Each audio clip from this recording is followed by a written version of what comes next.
Magandang tanghali mga kabay. So meron po akong approved repair dito mga kabay. 39392 liter A DCD 796 18 volts XR ng DeWalt. Ayan. So ang sira nito mga kabay ay transmission SA. Ayan. So kasama na po yung chuck niya. Ayan. Kasama na rin yung selector. So kapag nasira yung ganitong unit yung mga kabay, pwede kayong bumili ng transmission SA. Kasama na po yung chuck, selector, para isang salpakan ka na lang. Ang maiiwan sa iyo ay yung motor. Ayan. So ito mga kabay, papalitan natin. So tara mga kabay, samahan nyo ko. So yan na mga kabay, nakalas ko na po yung screw. So bubuksan na po natin. Ayan. So ayan mga kabay. So isang buo na po siya. Ang maiiwan sa iyo ay yung motor tsaka switch at yung housing. So isang salpakan na lang siya. Wala na pong kahirap-hirap. Ayan, pag nagkabit kayo. So ganun lang po. Ayan. Lalagay nyo lang ng ganun. Tapos ikot. Ayan. Ikot-ikot. So yan na mga kabay. Ganun lang po kadaling ikabit yung transmission ng XR na DeWalt. Ayan. So kabit natin tong housing niya mga kabay. Ayan. Syempre, uunahin natin ng screw yung kanyang transmission. Ayan. So yung screw pala ng transmission mga kabay, ito, Phillips screw din siya pero maliit. Maliit siya na Phillips screw. Ayan.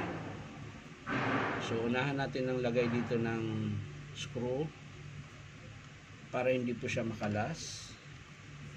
Ayan. Siyempre dito din sa kabila mga kabay. Ayan.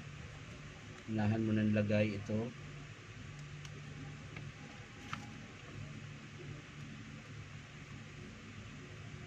Para hindi siya makalas. So yan na mga kabay. Dito na lang sa kabila, ikot nyo.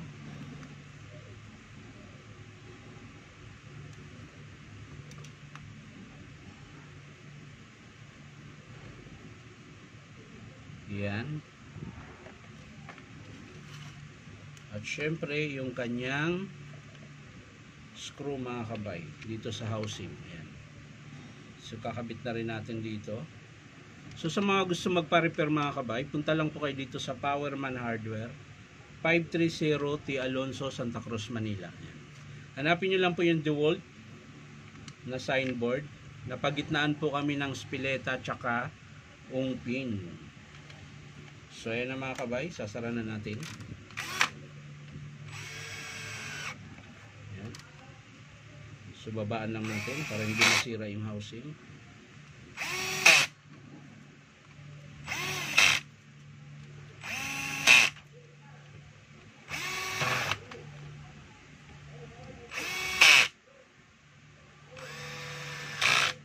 So ayan na mga kabay.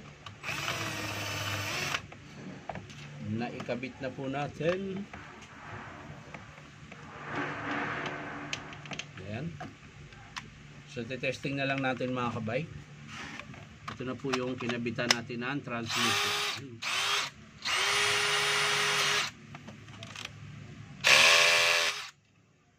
Number 2. Testing natin yung hammer mga kabay. Ayan. Ito po yung hammer mga kabay. Lagyan natin sa drill. Yun po yung walang ingay, yun po yung drill. Pag nakalagay siya sa hammer mga kabay, yun yung maingay. Sa drill naman,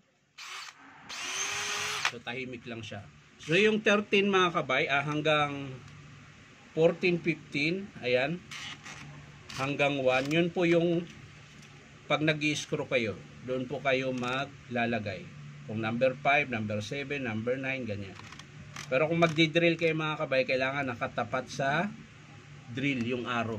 Ayan po. Tapos pag nag-hammer naman kayo mga kabay, kailangan nakatapat din po yung hammer dito sa may arrow. Ayan. So yan lang mga kabay. Maraming salamat sa panunood at palike and share na rin po.